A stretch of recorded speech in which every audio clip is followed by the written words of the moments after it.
Assalamualaikum warahmatullahi wabarakatuh. Bismillahirrahmanirrahim. Tabarakalladzi nazzalal furqana ala 'abdihi liyakuna lil 'alamin nadhira. Allahumma shalli wa sallim ala sayyidina Maulana Muhammad wa ala alihi wa sahbihi asma'in. Nama ba'du. Semua pengurus PBNU yang saya hormati, semua habaib, semua ulama yang saya hormati, wabil khusus Kiai Haji Abdul Manan, Ketua Lembaga Dakwah PBNU, yang meskipun mondoknya hanya 3 bulan ini sebetulnya problem, sehingga saya kesini ini sebetulnya tidak pernah merasa ibadah. Ini bukan dakwah, ini show dakwah. Jadi yang namanya dakwah itu ya orang-orang di kampung nggak bisa ngaji diajarin ngaji, seperti saya di Jogja, di Rembang. Kalau ini show dakwah, dan ini ada agak kesalahan karena mondoknya hanya 3 bulan. Jadi tidak bisa bedakan mana dakwah, mana show dakwah. Ini jelas show itu. Mungkin yang benar-benar dakwah yang sekarang sedang bikin masjid di pedalaman Kalimantan, pedalaman Sulawesi, atau saudara-saudara kita yang di Korea, saya kemarin di Korea, itu dakwah betul. Kalau ini agak-agak tontonan ya, tapi masih bagus lah melihat wajahnya habib ulama, itu ibadah. Tapi begini ya, yang jelas saya berharap sekali, saya diundang sekali ini saja, jangan diulang. Karena mencintai ulama itu baik, tapi ngatur ulama itu dosa. Ini murah. Jadi ini harus dicatat. Jadi Imam Malik itu kalau diundang tuh marah, meskipun yang undang tuh seorang raja zaman itu, Harun ar-Rasyid. Beliau minta supaya Imam Malik baca Muwatta di istana untuk anak-anaknya, padahal seorang presiden mau ngajari anak-anaknya. Imam Malik marah, masyhur itu Daud. Al ilmu yu'ta la ya'ti. Ilmu disowani, ora kok ilmu yang sowan. Di mana-mana timba itu ke sumur apa sumur yang ketimba? Timba ke sumur. Ini agak kecelakaan. Pakai air pam. air pam katanya. Ini udah banyak air. Sehingga saya kata orang banyak itu di SK-kan PBNU, tapi itu tidak pernah saya pikir. Karena saya melakukan kebaikan itu sebelum dapat SK. Saya ngajar sebelum dapat SK, saya dakwah di mana-mana sebelum dapat apa? SK. SK saya langsung minallahi ta'ala, dari Allah Ta'ala. Jadi kalau PBNU niatnya ikrar bahwa orang yang sudah manfaat diangkat, itu saya terima. Tapi kalau merasa ngangkat saya, tak lawan di pengadilan. Karena saya sudah jadi kiai sebelum diangkat PBNU. Ya ini saksikan ya para muhibin saya. Jadi kalau SK itu ikrar, ngakui kalau Gus Bak manfaat, saya terima. Kan hanya ikrar saja, Pak. Tapi kalau merasa ngangkat dari bawah ke atas, itu tak lawan sampai apa? Pengadilan, sampai di akhirat. Tersangkanya ya yang sedang jabat sekarang. Tapi saya yakin enggak. Kiai Miftahul Ahyar itu orang alim, karena alumni Sidogiri dan menantunya Syekh Duki. Di antara gurunya itu pernah mbah mertua saya, karena istri saya orang Sidogiri. Beliau juga besanan sama keluarga Lasem, saya ini Durriyah Lasem. Pak Said Akil juga orang alim, mbah-mbahnya juga orang alim. Baru kemarin nyocokkan nasab sama saya. Buyut-buyutnya beliau itu adik buyut saya, pernah cocokkan sama saya. Gus, saya sama saya tua mana? Tua saya, buyut kamu adik buyut saya, kata saya gitu. Tapi saya tetap hormat sama beliau karena ya pernah sepuh umurnya setidaknya. Jadi saya ulang lagi, ngaji seperti ini itu sebetulnya lebih ke show, pertunjukan, supaya pertunjukan ini tidak dosa. Saya isi ngaji betulan. Tapi jangan diulang, karena biasa ngaji rutin. Saya di Jogja tafsir Jalalain sudah juz 23, pernah khatam hikam, sekarang Nashihul Ibad separuh. Saya ngaji di Sidogiri Itkon, di Sarang Balaghatul Quran, di Hajen Lubul Usul, tapi sarahnya yang Thariqatul Husul, sarahnya Mbah Sahal Mahfud. Jadi baru di sini ngaji bersaing sama orang yang mondok berapa? 3 bulan. Ini masalah. Masalah. Nggak boleh mondok itu harus buat tulis zaman. Tapi ya tidak apa-apa, mungkin laduni ya. Jadi kalau mondok cepet itu kemungkinannya apa? Laduni. Begini, tapi saya tertarik apa yang dikatakan Kiai Haji Abdul Manan tadi menyangkut kalimat tauhid. Saya ngaji di mana-mana bilang, kalau ngaji itu yang tahqiq itu detail. Detail itu bahasa Arabnya tahqiq. Jadi kita misalnya berpikir secara jernih, orang yang kafir 70 tahun itu pasti menjadi muslim karena melafadzkan la ilaha illallah. Dan itu bi ijma'il ulama. Semua ulama mengatakan demikian. Saya ulang lagi, itu bi ijma'il ulama. Karena mansus di Quran ada ayat kulil ladina kafaru iyantahu yughfar lahum ma qad salaf. Kalau orang yang kafir 70 tahun bisa dihilangkan kekafirannya hanya dengan kalimat la ilaha illallah Muhammadur Rasulullah. Berarti kalimat ini statusnya apa? Penghilang kekafiran, apa? Penghilang kekafiran. Lalu ada kelompok yang mengatakan gara-gara kalimat la ilaha illallah dan pegang patok nisan itu orang menjadi kafir. Ini kan jadi paradok. Lafadz yang kita statuskan sebagai penghilang kekafiran dengan lafadz yang sama orang menjadi kafir. Itu nggak ketemu nalar. Mbok nalar paling apapun tetap nggak ketemu. Kecuali tadi ya dalilnya pokoknya ngotot tadi. Itu memang kacau itu. Tapi alhamdulillah mereka insya Allah ya sadar. Kamu jangan bayangkan mereka tidak sadar terus, berarti kamu doanya jelek. Bisa saja mereka sudah ingin sadar, berhubung digojlok ini terus nggak jadi sadar. Jadi jangan-jangan salah kita karena sering gojlok sehingga yang mau sadar jadi tidak apa? Nggak sadar. Saya tadi jam 10 sampai setengah 2 masih ngajar di pondok saya. Saya ngajar tafsir masih di Rembang sana saya. Terus saya ke Semarang Delalah Muyassar. Ya mungkin agak-agak keramat, jadi tetap jam 3:04 saya bisa ketemu Habib Umar Hafid. Saya beberapa menit ya diskusi tentang manhaj beliau. Dan kebetulan saya sering belajar kitab beliau sama alumni-alumni Darul Mustafa. Meskipun saya tidak pernah ke sana, tapi saya tahu betul mazhab beliau karena al-arwah junudun apa? Mujannada. Begini, saya sering dingetikani Mbah Mun, politik tidak jelas itu bagian dari kejelasan. Ini yang perlu dicatat. Jadi politik tidak jelas itu bagian dari apa? Kejelasan.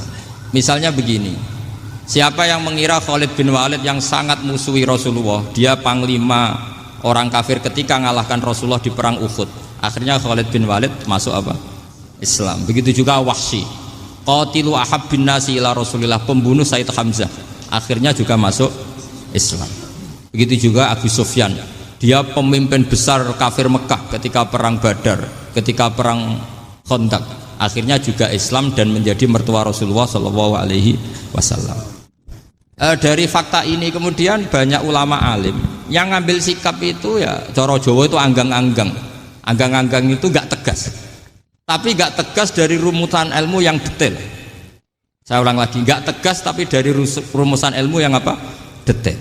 Bisa saja orang yang sekarang kafir suatu saat mukmin atau muslim. Bisa saja yang sekarang sedang fasik suatu saat soleh. Bisa saja yang mondok 3 bulan rois PBNU. Sementara yang mondok lama kadang KRT.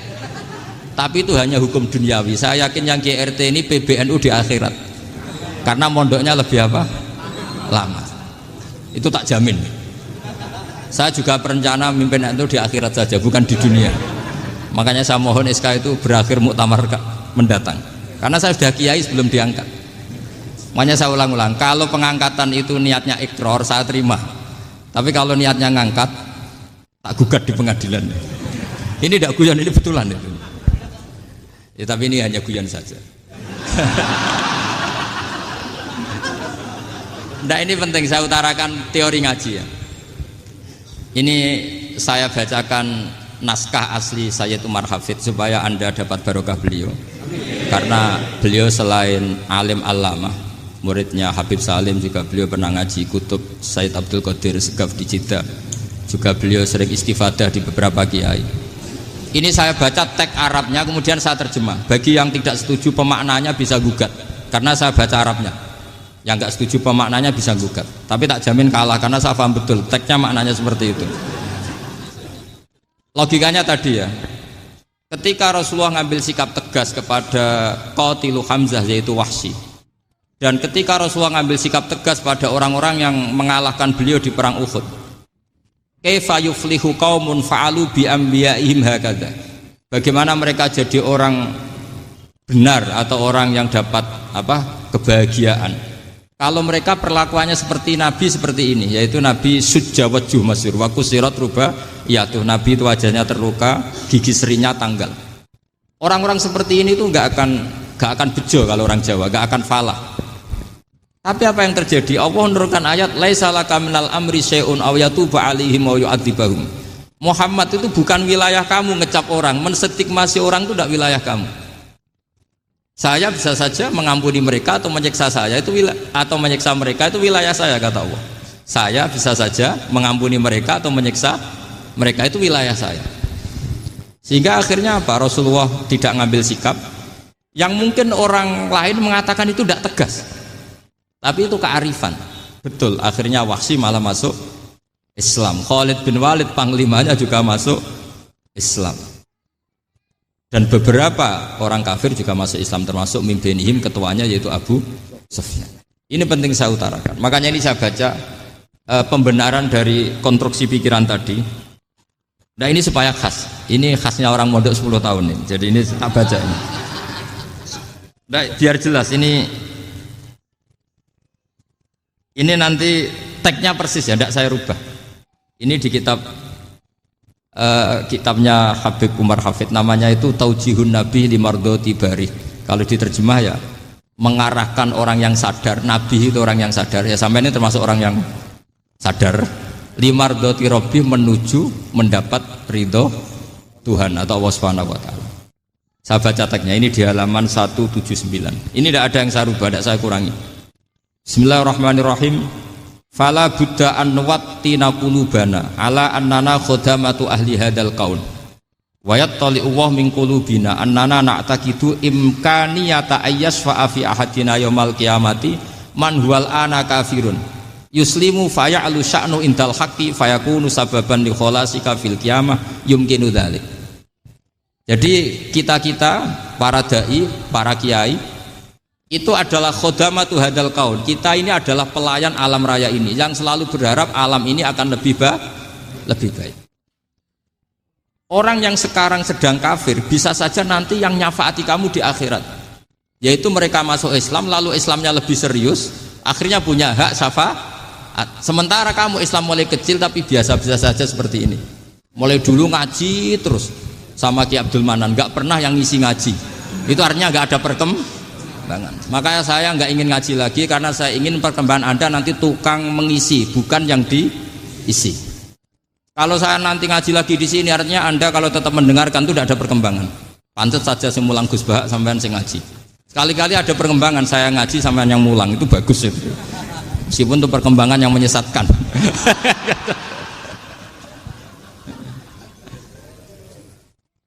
Ini penting saya utarakan. Ini dawuhnya Said Umar ya. Orang yang sekarang sedang kafir bisa saja orang ini nanti nyafaati kamu, yaitu beliau orang ini Islam, kemudian Islamnya serius, maka punya hak syafaat. Sementara kamu Islamnya biasa-biasa saja. Itu masyhur kayak Sayyidina Umar. Sayyidina Umar Islam di hari itu langsung makomnya makom yang a'la, sehingga mengalahkan yang sudah Islam lebih lama. Karena Islamnya Umar itu menjadi izzatul Islam betul. Makanya jangan benci orang tegas teman-teman, kadang ya ada baiknya. Abu Bakar itu sudah Islam tapi layinal janib, orangnya santun. Kalau dipisahi orang yang menengahi lah, kira-kira seperti itu. Begitu juga Bilal, Ammar, Suhaib. Singkat cerita, Rasulullah itu sering dibully ya, sering disiksa orang-orang kafir. Rasulullah berharap, wah kalau yang Islam gini terus repot. Melihat Umar ini petarung di pasar Uka, dia dapat uang itu kalau tarung, menangan. Kata Rasulullah, kalau ini yang Islam ya bagus. Beliau berdoa, Allahumma aizal Islam bi Umar. Itu kira-kira 2 hari dari doa beliau, Umar masuk Islam. Itu pertama masuk Islam itu orang-orang kafir diparani. Kalau kamu ganggu Rasulullah Muhammad tak bunuh. Semenjak itu orang kafir yang gentenan sembunyi. Sehingga kata para mereka yang Islam selalu jaya mut aslama Umar, ketika Umar masuk Islam. Itu dalam satu hari Islam itu Rasulullah sudah ngendikan Umar yang Islam sehari ini imannya kalau ditimbang separuh ahli dunia masih unggul sama Islamnya Umar. Nah bisa saja seperti itu. Jadi saya minta sama teman-teman yang mencintai ilmu, tidak tegas itu bagian dari ketegasan dalam ilmiah. Karena kita ini tidak mengendalikan dunia, tidak mengendalikan hidayat, hanya Allah piyambak yang ngasih apa? Hidayat. Maka sikap kita laisalaka minal amri syai'un aw yatuba alaihim aw yu'adzibahum. Rasulullah yang ahabbul khalqi ilallah saja tidak boleh tegas karena semuanya potensi itu ada. Cuma kita tegas dalam kebenaran saja, tapi nggak perlu tegas dalam mengawal kebenaran. Kenapa demikian? Karena Islam ini agama yang akan dijaga Allah ila yaumil. Yang jaga Islam bukan PBNU, bukan PP Muhammadiyah, bukan kiai. Yang menjaga Islam namun Allah Subhanahu wa ta'ala. Makanya Sayyidina Umar itu kalau disuruh mikir Islam itu nggak mau betul. Masyhur itu dalam tarikh. Umar mimpin itu sukses, banyak futuhat.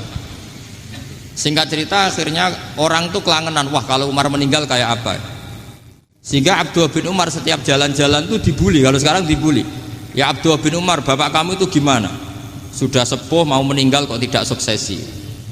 Kalau saja ada orang penggembala kemudian meninggalkan kambingnya di hutan, kamu anggap orang yang mudoyik enggak, menyia-nyiakan kambing itu enggak? Ya iya, kata Abdullah bin Umar.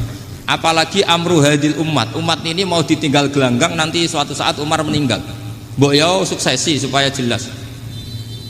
Logika itu diaturkan ke Umar radhiyallahu anhu, ke Sayyidina Umar. Pertama Umar agak tertarik dengan logika itu. Lama-lama beliau marah. Tidak jadi. Saya tetap tidak akan istikhlaf, tidak akan suksesi. Dan saya tidak akan mikir Islam katanya. Islam akan diurus oleh Allah Subhanahu. Terus beliau ngendikan, Islam ini jalan ketika ditinggal Abu Bakar. Bahkan ketika ditinggal ahabbul khalqi ilallah, akramul khalqi indallah, yaitu Rasulullah Muhammad sallallahu alaihi wasallam. Coba Islam dulu dipimpin Abdul Qadir ketua wali, dipimpin Wali Songo, dipimpin orang top-top. Sekarang dipimpin mondok 3 bulan jalan. Karena Islam yang ngatur Allah Subhanahu wa ta'ala. Jadi ini penting. Loh coba ustadz tuh banyak yang nggak bisa ngaji loh. Tapi ya laku ya nggak masalah. Loh saya kemarin di Korea seminggu. Itu TKI jadi khotib, ada yang jadi mufti. Ada yang jadi suriah. Itu ada yang di sana jadi suriah, pulang ke kampung angon kambing lagi. Loh itu teman saya kenal. Suriah Korea. Iya suriah Korea tapi artinya gini, bahkan masjid semua yang di Korea itu didirikan oleh TKI dan TKW. Mereka digerakkan Allah untuk mikir agama, karena agama ini milik Allah. TKI saja mikir. Makanya ini penting, yo dakwah tapi tauhidnya sing kenceng, jangan dakwah kenceng tauhidnya kendor. Itu bahaya betul. Saya ulang lagi ya, ini dawuh Habib Umar. Jadi kata beliau, fala budda an wattina kulubana, kita harus yakin seyakin-yakinnya bahwa semua kemungkinan itu mungkin. Makanya masyhur dalam tarikh ketika kafir Quraisy mau disiksa oleh para malaikat karena mereka sering menyakiti Nabi, kata Nabi gimana? Jangan. Saya berharap kalau bapaknya tidak mukmin, suatu saat anaknya mukmin. Masyhur dalam tarikh. Musuh Nabi besar siapa? Walid bin Mughirah. Punya anak Khalid bin Walid. Abu Lahab punya anak Darrah, itu mukminah yang baik. Abu Jahal punya anak Ikrimah, itu mukmin yang baik. Di Indonesia lebih hebat lagi. Bapaknya ra iso maca Quran, anaknya hafid. Bapaknya utun ratamat SD, anaknya jadi dekan. Di Indonesia banyak orang nggak siapa-siapa, anaknya jadi presiden, anaknya jadi menteri. Artinya jangan karena bapaknya kafir kamu nganggap anak turunnya pasti selalu kafir. Teori itu sudah salah zaman Rasulullah. Yaitu Walid akhirnya punya anak Khalid, Abu Lahab punya anak Darrah. Terus siapa? Abu Jahal punya anak siapa? Ini penting saya utarakan karena dakwah kalau terlalu semangat, nanti kalau menghilangkan tauhid bahaya. Tetap innal huda. Uni Soviet kayak apa? Mengkooptasi negara-negara sekelilingnya sampai jadi Zuni. Tapi apa yang terjadi? Uni Soviet yang runtuh, persemakmurannya semua rata-rata jadi negara apa? Islam, kayak Uzbek, kayak Ceknya, kayak apa-apa. Karena agama ini diurus Allah. Sehingga kalau tapi kamu ngitmai agama nggak apa-apa. Makanya istilahnya Habib Umar khodamah itu pelayan, nggak apa-apa. Kita ngitmai agama itu nggak apa-apa. Dengan ngitmai terus mikir nggak apa-apa. Tapi jangan mikir yang merasa kalau kita mati, wah nanti agama ini kukut karena saya mati. Kamu itu siapa? Agama Islam ini tidak pernah dipasrahkan kamu. Diurus oleh Allah Subhanahu wa taala sendiri. Sehingga ketika Wali Songo meninggal, agama ini tambah kuat sampai sekarang. Kecil saya itu kalau pengajian susahnya bukan main, harus izin sana sini. Sekarang setiap pengajian polseknya datang, polresnya datang, nggak ada intel, nggak ada apa. Padahal kiai dulu sama kiai sekarang itu kira-kira alim mana? Alim kiai dulu. Mbah Hasyim Asy'ari itu ngarang kitab sampai dibaca di Yaman. Saya sering baca juga kitab beliau, Risalatu Ahli Sunnah wal Jamaah. Kiai sekarang mau terjemah aja kadang salah memahami. Tapi ya Islam tetap jalan karena Islam ini dikawal, dijaga oleh Allah Subhanahu wa taala.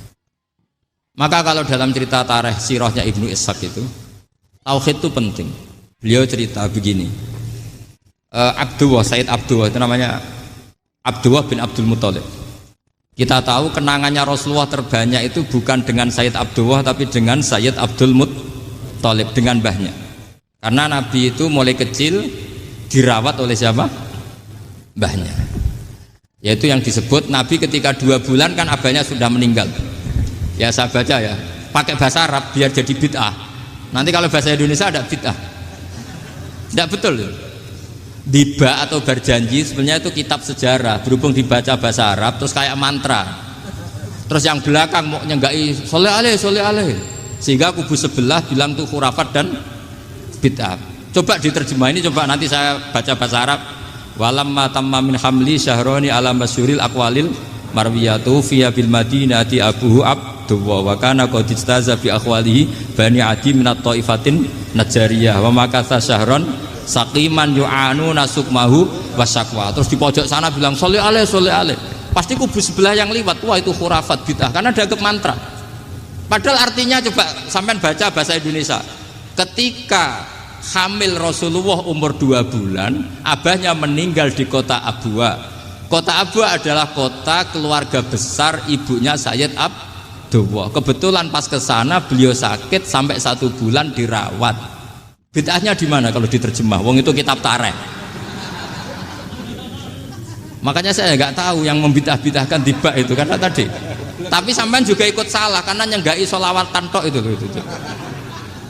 Jadi makanya saya bilang tadi kalau bahasa Arab bid'ah, kalau sudah terjemah tidak bid'ah karena kelihatan kalau itu hanya kitab tarikh. Lo coba bid'ahnya di mana? Wa ba'du fa'aqulu wa Muhammad bin Abdullah bin Abdul Muthalib bin Hasyim. Itu kalau diterjemahkan, kamu harus tahu siapa nama Muhammad. Muhammad punya abah siapa? Rasulullah Muhammad Abdullah. Punya abah siapa? Abdul Mut. Punya abah siapa? Hasyim. Coba baca gitu di kubu sebelah. Oh iya. Berhubung baca bahasa Arab. Wa ba'du fa'qulu wa Muhammad bin Abdullah bin Abdul Muthalib bin Jadi itu hanya salah baca saja. Maksudnya salah yang ngukumi, bukan salah yang baca, salah yang apa? Ngukumi. Sayyid Abdullah ini orang yang tauhidnya sangat kuat. Sayyid Abdul Muthalib lebih kuat lagi. Saya cerita sedikit betapa pentingnya tauhid. Ketika pasukan Abraha bawa pasukan gajah mau menyerang apa? Ka'bah. Itu sebelum menyerang itu semua aset-aset milik orang kafir Quraisy, milik orang Quraisy lah. Itu ditawan, diambil. Termasuk milik Sayyid Abdul Muthalib, milik Abdul Muthalib. Terus ketika mau masuk Ka'bah, mau masuk Mekah, kata Abraha, man sayyidu hadal wadi, siapa yang kamu tuakan, yang kamu pertuan di sini? Oh, Abdul Muthalib. Abdul Muthalib itu dipanggil, itu auranya luar biasa. Abraha yang di tempat perkemahannya itu harus duduk di atas karena dia raja, itu duduk di atas gak berani. Saking wibawanya Abdul Muthalib, ini mbahnya Rasulullah. Akhirnya Abraha bilang gini, saya duduk di bawah tidak mungkin karena saya raja. Kamu duduk jejer saya tidak mungkin karena nanti umat saya kecewa karena raja kok disaingin gitu. Ya sudah, sambil berdiri-diri kita ngomong. Akhirnya Sayyid Abdul Muthalib tadi diomongin gini, saya itu tidak ingin merusak orang-orang Mekah, orang-orang Quraisy. Saya hanya kecewa punya tempat ibadah dikencingi, diberakin sehingga saya mau merubuhkan Ka'bah. Tapi dengan damai, nggak ada perang. Apa jawabnya Abdul Muthalib? Lucu. Nggak apa-apa, Ka'bah kamu robohkan silakan, nggak apa-apa. Yang penting unta saya yang kamu sita kembalikan. Harta saya yang 100 unta kamu sita kamu kembalikan. Itu Abraha kagetnya bukan main. Kaget karena kamu itu pemimpin apa? Tadi saya hormat kamu karena kamu tak anggap orang hebat. Hadhil Ka'bah dinu abaika, ini Ka'bah itu agama kamu. Pas saya hancurkan kok kamu tenang-tenang saja. Padahal pas mau saya hancurkan kamu tenang-tenang saja, malah tanya unta kamu itu gimana?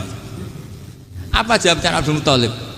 Inna lihadal baiti rabban hamahu. Sebab Ka'bah itu ada yang punya dan pasti akan melindungi Ka'bah. Tapi kalau unta itu milik saya, ini urusan saya, ini unta. Jadi inna lihadal baiti rabban hamahu itu tidak milik saya, itu ada yang punya. Ya sudah, biar yang punya aja yang jaga, itu tidak urusan saya.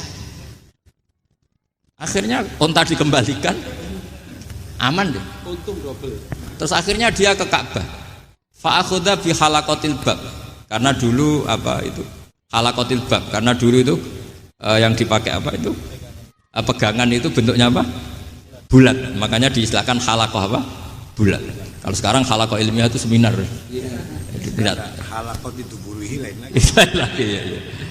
Pegang terus bilang gini, kata Abdul Muthalib, ya Allah, Ka'bah ini mau dihancurkan oleh Abraha. Ka'bah ini milik kamu. Saya mau ke gunung, mau melihat apa yang kau lakukan terhadap orang yang mau merusak Ka'bah. Terus Abdul Muthalib bilang ke umatnya, wa ya qaumi, ayo kita ke gunung melihat ma fa'ala rabbuna, apa yang akan dilakukan Tuhan kita terhadap orang yang mau menghancurkan Ka'bah. Jadi santai saja, santai. Terus Abdul Muthalib naik gunung sama orang-orang Quraisy. Abraha datang mau merusak Ka'bah, terus terjadi alam taro kaifa fa'ala rabbuka bi ashabil fil. Itu melihat, dan betul Ka'bah dijaga Allah. Islam juga gitu. Ketika Islam dikooptasi Uni Soviet, semua ulama, semua wali perasaannya hanya nunggu kehancuran Uni Soviet, karena pasti agama ini dijaga Allah. Saya setiap sholat, setiap munajat, ketika baca Rabbana lakal hamdu bil samawati wa mil'ul ardi. Dulu saya iskal itu janggal. Ya Allah, engkau zat yang layak dipuji, yang pujian itu memenuhi langit dan bumi. Pikiran saya kalau bumi ateis itu mujinya kayak apa? Tapi Masya Allah, ketika saya datang di Korea, bumi ateis, ternyata di sana banyak masjid, banyak tasbih, bahkan ada sakduna di sana. Karena Allah sudah ngendikan lakal hamdu mil'us samawati wa mil'ul ardi. Dan sekarang nyata, semua bumi ateis, bumi apa saja, ada tasbihnya, ada tahmidnya. Makanya sadaqallahul adzim ketika ngendikan sanurihim ayatina fil afaq walladzi arsala rasulahu bil huda dinil haqqi liyuzhirahu 'alad dini kulli. Makanya saya mohon sekali bahwa agama ini harus kamu khidmah. Tapi enggak boleh kamu pikir. Atau dibaliklah, khidmah maka memikir. Tapi tidak usah GR bahwa agama ini diserahkan sampean. Saya juga agak ridho. Agama kok diurus orang-orang kayak gini, kayak apa nasibnya? Jadi ini penting, karena rata-rata kiai alim itu tidak jelas. Terus oleh orang-orang yang nggak pernah ngaji itu, wah ini nggak jelas, nggak tegas. Islam itu harus tegas. Maksudnya tegas itu kayak apa? Tegas itu di wilayah kita. Kalau istri kamu mau diperkosa orang itu boleh tegas, itu wilayah kamu. Tapi kalau hidayat itu wilayahnya Allah Subhanahu wa Ta'ala, kita tidak pernah tahu. Bahkan yang sudah Islam saja, nyuwun sewu, itu nggak ada jaminan mati husnul. Kita tahu dalam sejarah Sa'labah itu dapat gelar hamamatul masjid, merpatinya masjid. Tapi kita tahu akhirnya Sa'labah itu apa? Su'ul khotimah. Sampai dalam Islam selalu diajarkan ya muqallibal qulub tsabbit qalbi ala din. Jadi kalau kita sendiri saja masih ingin selalu husnul khotimah, agak ada ruang untuk mudah menvonis orang lain. Makanya saya salut sekali ketika Habib Umar menulis kita semua ini mengkhidmai hadal kaun, dan selalu berharap bisa saja suatu saat orang yang sedang kafir bisa saja suatu saat muslim. Nah soal kalau yang sama yang harbi menyerang kita ya tarung. Kalau artinya kalau yang merangi kita ya kita wajib perang, kalau enggak ya habis kita. Seperti kita lakukan ketika diserang Belanda. Tapi ketika mereka musta'man, dhimmi, muahad, orang-orang kafir yang mau berdamai dengan kita, ya kita damai. Sebagaimana yang dilakukan Rasulullah SAW ketika berdamai dengan kafir Quraisy yang dipimpin Suhail bin Amr. Masyhur itu dalam tarikh. Singkat cerita kan Sayyidina Ali ini pernah konflik sama orang Khawarij. Kata Sayyidina Ali, ya sudahlah, namanya kita musuhan, kita tidak usah ketemu, pakai mediator, kata Sayyidina Ali. Kata orang Khawarij, ini apa-apaan kok butuh mediator? Nggak ada Qur'annya, ada hadisnya. Kira-kira kalau Pak Sayyidina Ali orang Jawa, nggak ada apa tidak tahu. Walhasil Sayyidina Ali akhirnya baca ayat, wa in khiftum shiqaqa bainihima fab'atsu hakaman min ahli wa hakaman min ahliya. Jika suami istri tengah konflik, maka yang keluarga suami kirim mediator, yang keluarga perempuan juga kirim. Terus kata Sayyidina Ali, wa amru ummati Muhammad a'dhamu min amri rajulin wa imra'atin. Kalau suami istri saja ketika konflik butuh mediator, apalagi ini kelompok besar pasti lebih butuh mediator. Akhirnya lalu mediatornya siapa? Kata Sayyidina Ali, ya siapa saja yang penting baik. Ditunjuk seseorang, diprotes sama orang Khawarij, ini orang nggak kredibel. Oh, terus Sayyidina Ali marah-marah. Rasulullah itu pernah berdamai dengan orang, bahkan orang itu kafir, yaitu Sulhul Hudaybiyah. Nabi itu berdamai dengan orang yang bernama Suhail bin Amr, ketika itu kafir. Makanya ini menunjukkan bahwa musolahah ma'al kufar itu boleh demi kelangsungan bernegara, berbangsa. Kamu tidak usah meragukan reputasi NU. Ketika dulu kafirnya kafir harbi zaman Belanda, ya Mbah Hasim fatwa apa? Jihad. Jadi jangan kira tidak tegas, kita tegas sekali. Justru kita yang punya masa lalu tegas. Tapi kepada siapa dan dalam konteks apa? Paham ya? Terus ini penting sekali untuk dijernihkan. Ini saya baca berikutnya nanti, tidak supaya tahqiq saya syukur sekali, saya tadi sekaligus minta ijazah sama Habib Umar, dan memang saya ngaji ini lama sama teman-teman alumni Yaman, cuma belum pernah ketemu mu'alifnya. Tadi saya ketemu minta ijazah itu dan beliau senang sekali, bahkan sempat bikin tulisan di kitab saya ini. Sama tidak perlu baca, karena kalau bisa ya biasa, kalau tidak bisa malu ya sudah, tidak usah baca. Sudah. Terus ini kata beliau, ini masih saya teruskan.